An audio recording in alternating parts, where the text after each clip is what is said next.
আজকে সুকুমার রায়ের একটি গল্প শোনাবো। গল্পের নাম হলো উকিলের বুদ্ধি।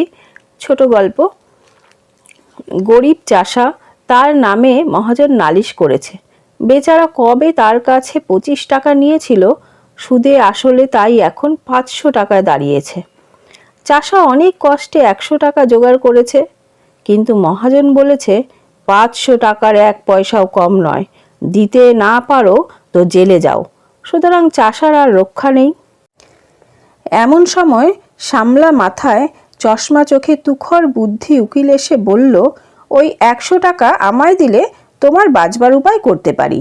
চাষা তার হাতে ধরল, পায়ে ধরল, বলল, আমায় বাঁচিয়ে দিন। উকিল বললে, তবে শোনো, আমার ফন্দি বলি। যখন আদালতের কাঠগোড়ায় গিয়ে দাঁড়াবে, তখন বাপু কথা টথা কয়ো না।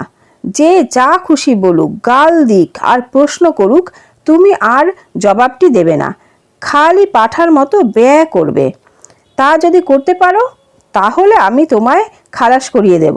চাষা বললে, আপনি কর্তা, যা বললেন তাতেই আমি রাজি।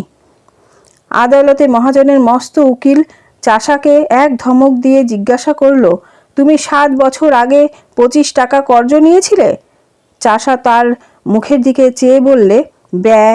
উকিল বললে, খবরদার, বলো নিয়েছিলে কিনা? চাষা বললে, ব্যয়। উকিল বললে, হুজুর, আসামির বেয়াদবি দেখুন। হাকিম রেগে বললেন, ফের যদি অমনি করিস, তোকে আমি ফাটক দেব।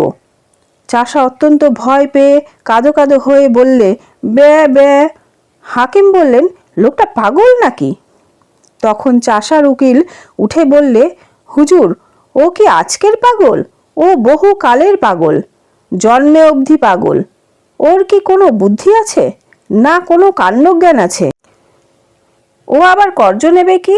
ও কি কখনো খত লিখতে পারে নাকি? আর পাগলের খত লিখলেই বা কি? দেখুন দেখি, এই হতভাগা মহাজনটার কাণ্ড দেখুন তো। ইচ্ছে করে জেনে শুনে পাগলটাকে ঠকিয়ে নেবার মতলব করেছে।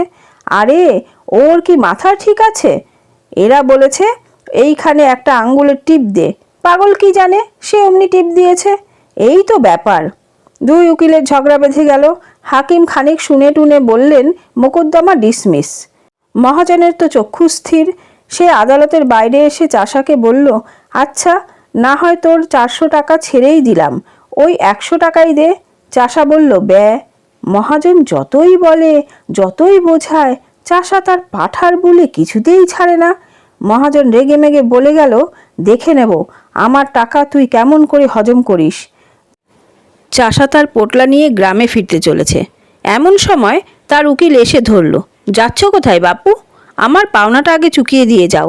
100 টাকায় যে রফা হয়েছিল, এখন মোকদ্দমা তো জিতিয়ে দিলাম। চাষা অবাক হয়ে তার মুখের দিকে তাকিয়ে বললে, ব্যয়। উকিল বললে, বাপু হে, ওসব চালাকি খাটবে না, টাকাটি এখন বের করো। চাষা বোকার মতন মুখ করে আবার বললে, ব্যয়।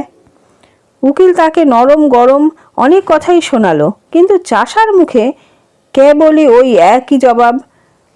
তখন উকিল বললে, হতভাগা গোমুখ্য পাড়াগে ভূত, তোর পেটে এত শয়তানি কে জানে? আগে যদি জানতাম, তাহলে পোটলা শুদ্ধ টাকাগুলো আগেই আটকে রাখতাম। বুদ্ধিমান উকিলের আর দক্ষিণা পাওয়া হলো না। শোনার জন্য অনেক অনেক ধন্যবাদ। ভালো লাগলে শেয়ার আর সাবস্ক্রাইব করবেন প্লিজ।